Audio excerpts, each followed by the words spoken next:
Vamos então pegar o evangelho do dia? Vamos? O evangelho de hoje está lá no Evangelho de São Lucas, dos versículos 26 ao versículo 37.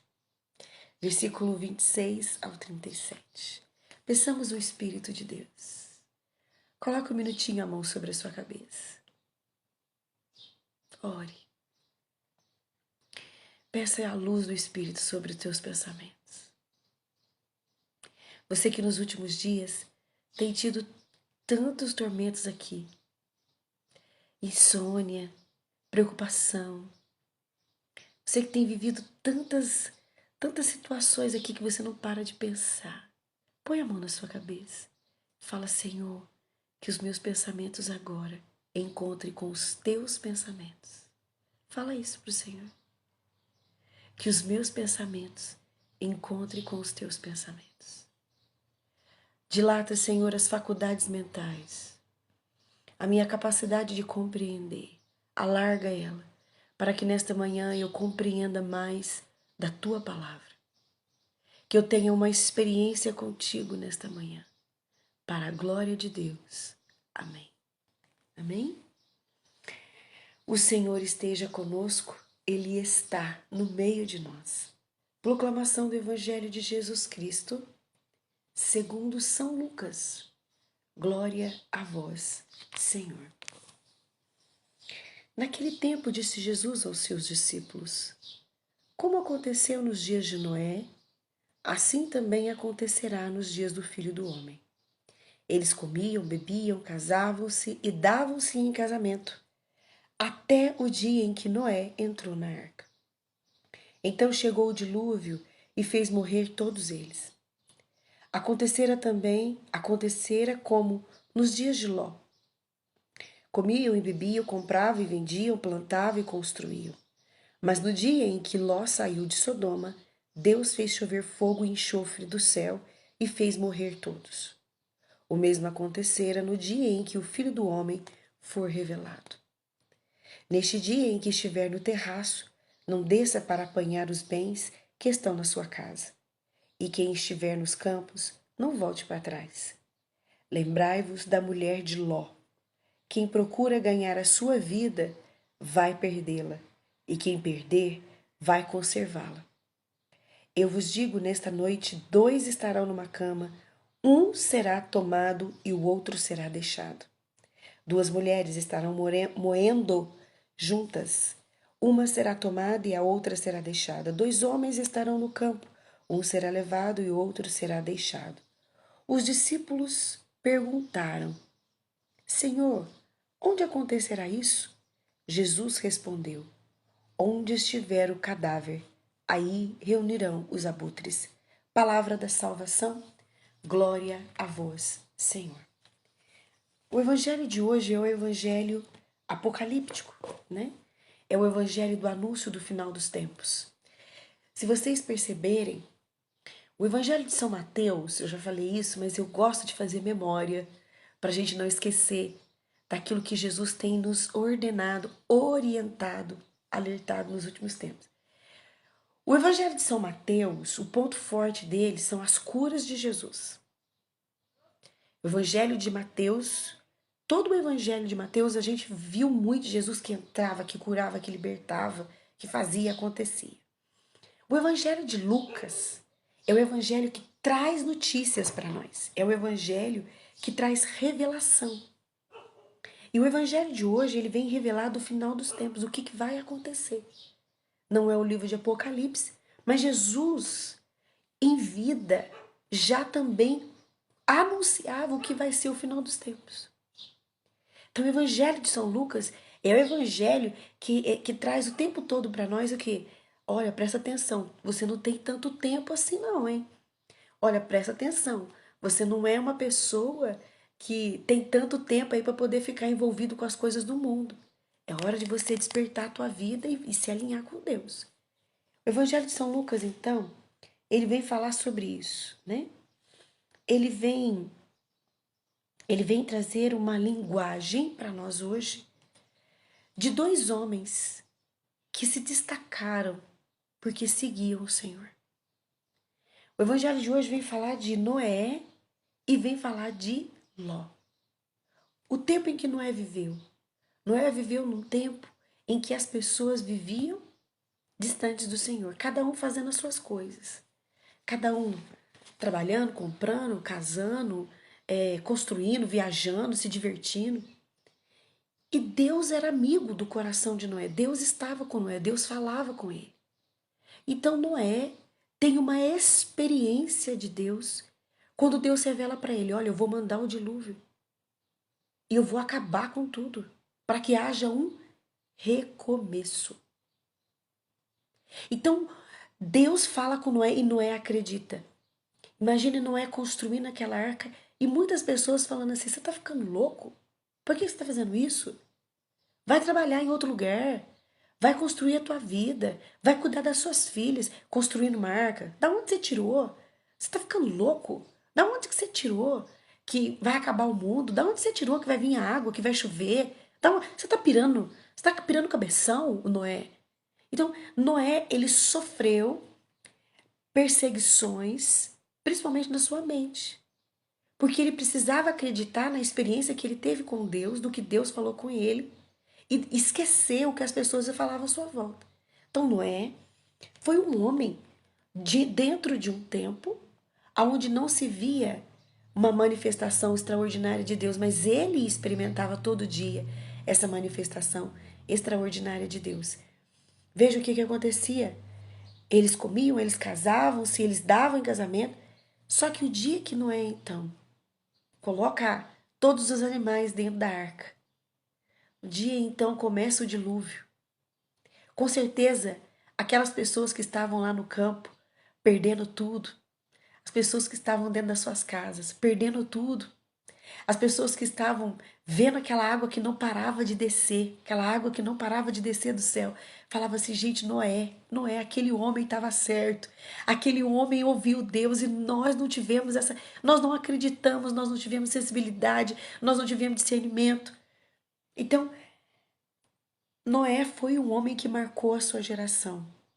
Por quê? Porque ele viveu verdadeiramente o que Deus queria para ele. Depois ele vem falar de Ló. Ló, ele morava na entrada de uma cidade extremamente pecadora. O pecado da luxúria, né? Havia-se muitas relações, né, erradas. Não se tinha limites para chegar no seu prazer. Era mulher com mulher, homem com homem, era pai com filha, filha com pai, era homem com cachorro, era homem com animal, era uma coisa totalmente sem limite. Tanto que Deus, quando anuncia que vai acabar com aquela cidade, ele manda um anjo e a palavra vem dizer que havia-se homens na porta da casa de Ló, querendo se relacionar com os anjos que estavam lá. Então, assim, era uma cidade extremamente promíscua, né? Uma cidade sem limite, tudo fazia da sua cabeça, tudo em volta do prazer, do egoísmo. Eu preciso me satisfazer. Pessoas que comiam muito, né? Sodoma e Gomorra, então, ela é destruída assim que Ló sai de lá. Ló precisou sair. E aí, por quê? Porque Ló também tinha o coração unido ao de Deus. Ló era sobrinho de Abraão.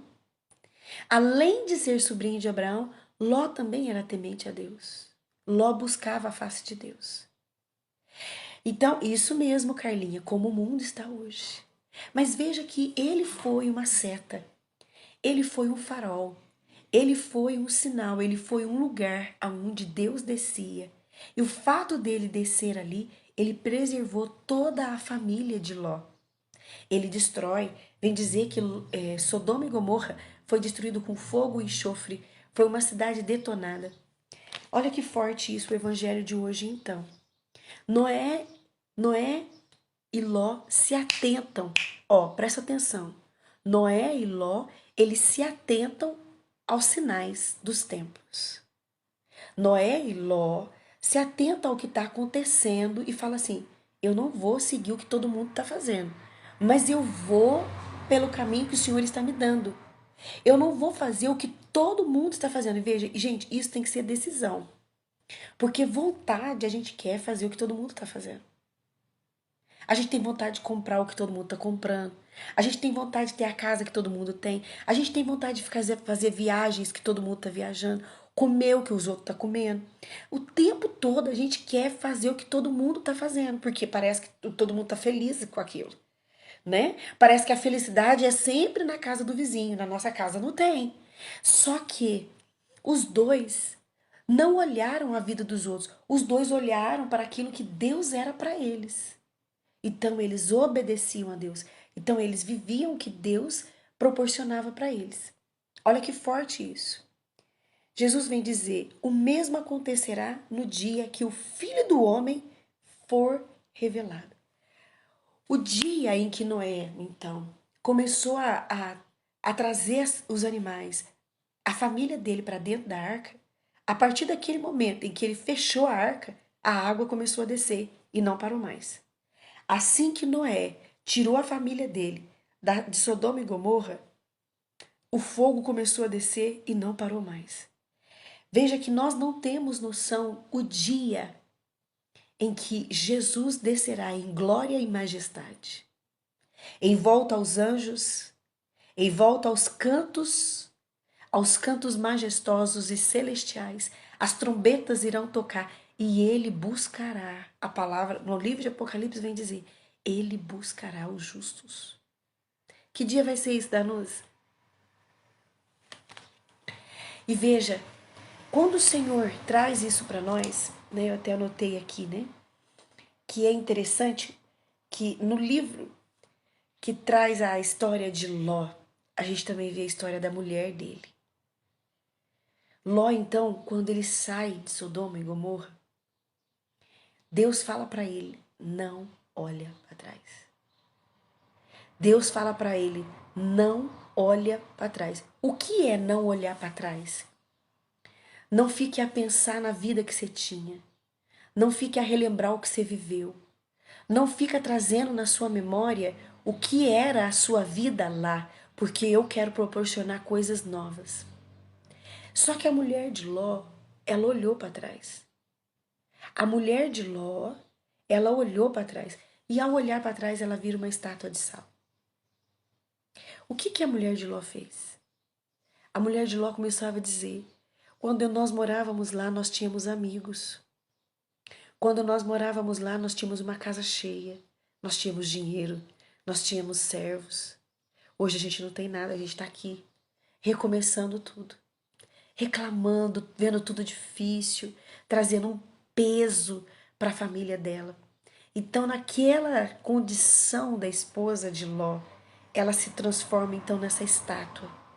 Ela paralisa a vida dela, ela não movimenta a vida dela para nada mais. Deus não quer isso para nós. Quantas pessoas nós podemos ver nos dias de hoje que são Noé e Ló para nós? Eu quero trazer à sua memória, por exemplo, do Monsenhor Jonas Abib. Monsenhor Jonas Abib, ele faz leitura desde quando eu escuto as pregações dele, né? Monsenhor Jonas, ele sempre falou da segunda vinda de Jesus. Maranatá, vem Senhor Jesus. Monsenhor Jonas é um homem que está fazendo leitura e ele tem dito isso. Quantas pessoas têm sido Noé e Ló para nós?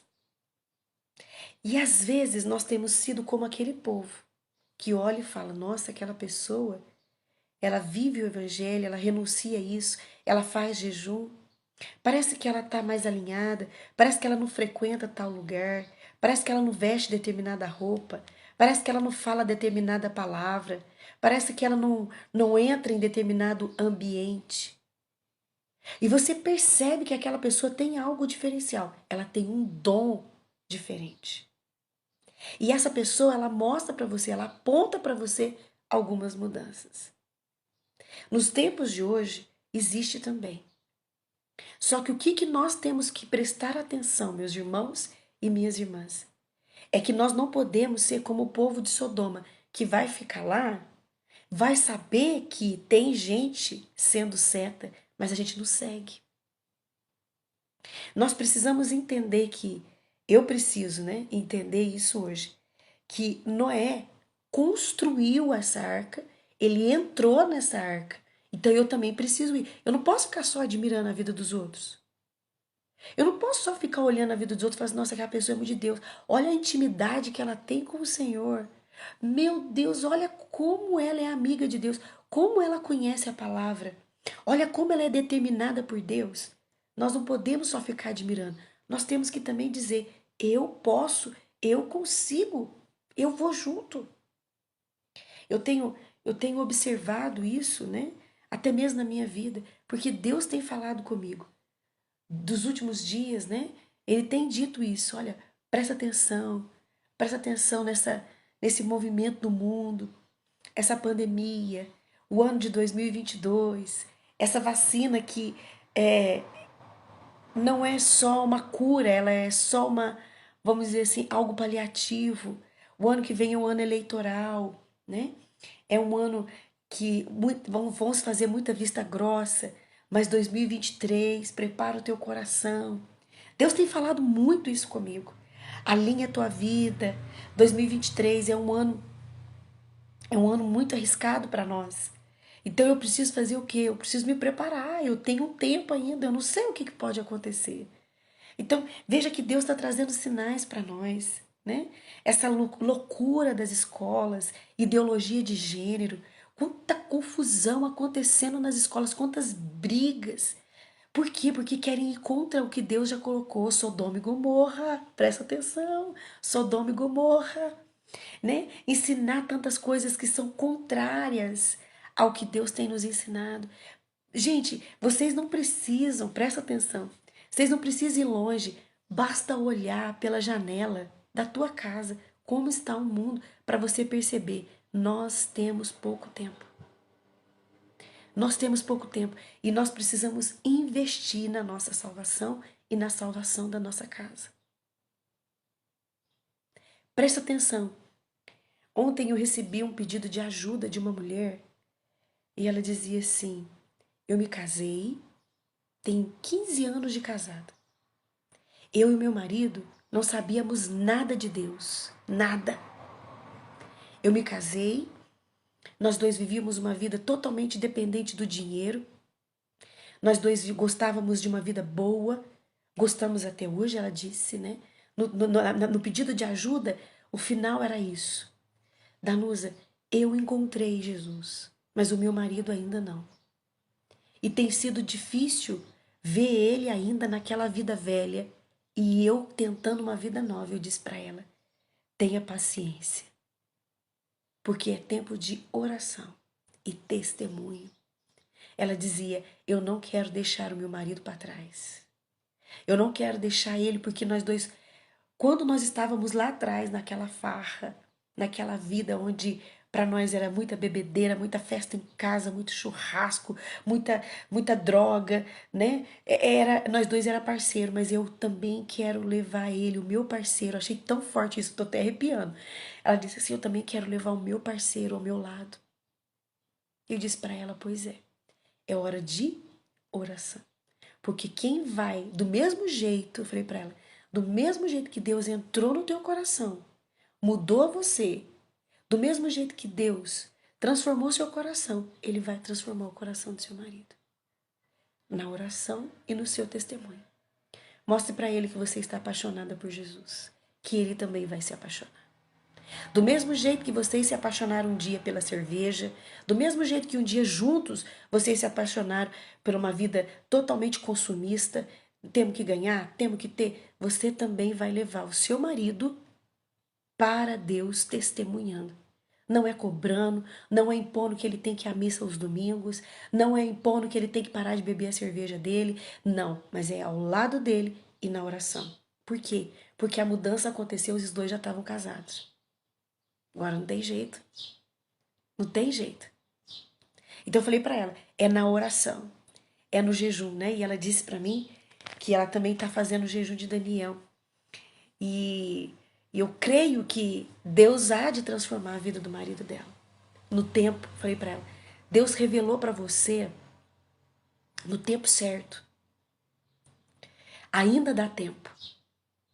Ainda dá tempo. E olha o que a palavra vem dizer para nós, gente. 2 homens estavam no campo. Um será levado e o outro será deixado. Veio de encontro, né? Hoje, a hora que eu li, eu lembrava desse pedido de ajuda dessa irmã. Eu me lembrava disso. E ela dizia assim, eu não quero deixar ele para trás. Eu não quero que ele fique. Eu não quero que ele se perca, né? Eu não quero isso, né? Então, assim, Senhor, onde acontecerá isso? Aonde? A hora que só Deus sabe. Só Ele sabe, né? Que nós possamos ter essa determinação no nosso coração pelo Senhor. E nós possamos entender, meus irmãos e minhas irmãs, né? Que a oração, né? A oração, ela tem uma força. E a ação também, né? Não é só rezar, mas a gente também tem que ter uma ação de mudança. Dentro de nós. Dentro de nós. Noé era amigo de Deus. Escreve isso aí, gente. Escreve isso aí. Noé, ele era amigo de Deus. E pela amizade com Deus, ele construiu uma arca. E ele foi salvo. Ló era amigo de Deus. Deus mandou ele deixar a cidade. Ló deixou os amigos dele. Ló era amigo, mas teve uma ação. E essa ação salvou Ló. Não basta só você ficar rezando, você tem que ter atitude. Sabe o ato concreto que nós fazemos todos os dias? Pois é um ato de quem decide pelo Senhor. Você não está fazendo isso porque, vamos fazer. Não, é um exercício humano, porque o ato concreto é um exercício humano. Por exemplo, ontem eu tive que sair e ir até a igreja. Eu tive que ir até a igreja. É um ato, é um movimento do meu corpo, da minha vontade. É um movimento do meu querer até Deus. Entenda, as mudanças que você tanto deseja na tua casa, na tua vida, será com a oração, mas também será com o seu testemunho, com a sua vivência, com a sua busca, com a sua resposta. Deus vai fazer na oração, mas também com a tua ação. Então não deixe de fazer o ato concreto hoje. Não deixe de rezar o seu terço. Não deixe de rezar aquilo que está sendo proposto, porque isso não é simplesmente uma dinâmica. Não, isso é um movimento no mundo espiritual.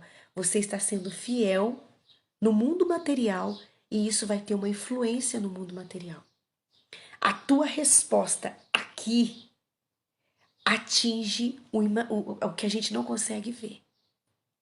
Ela atinge o coração de Deus, o que você está fazendo. Amém? Que nós possamos ser fiéis no dia de hoje, determinados no dia de hoje, nessa sexta-feira. Sextou com S de salvação, hein, gente? E hoje é um dia de muitas, muitas graças. 7º dia do nosso jejum de Daniel. E saiba, 7, plenitude, perfeição. Amém? Glória a Deus. Não, ô Valéria, é o terço mariano, tá? Gente, Danusa, eu tenho uma preguiça de rezar o terço. Você pode rezar com várias pessoas. A comunidade Mariana Resgate reza às 18 horas. Canção Nova, o Instituto Hesed também. Vários lugares rezam. Só você colocar lá no YouTube, né? Padre Paulo Ricardo, Frei Gilson, tudo reza o terço. Só você conectar lá, enquanto você está lavando uma louça, você vai rezando o teu terço. Combinado? Que Deus abençoe. Um grande abraço para vocês. Uma sexta-feira cheia de novidades e que vocês tenham essa sensibilidade como Noé e como Ló teve. Tá bom? Que Deus abençoe poderosamente o seu coração. Vanessa, o ato concreto é o Santo Terço. Tá bom? Um Santo Terço. Um grande abraço para todos vocês. Que Deus abençoe. Meio-dia e meio, eu volto para a gente poder meditar o Salmo 85 novamente, tá bom? Se você não pode entrar, gente, não tem problema. O importante é que você reze. Reze, tá? Reze. Deus abençoe, gente. Fique com Deus. e com Nossa Senhora e São José. Tá? Deus abençoe.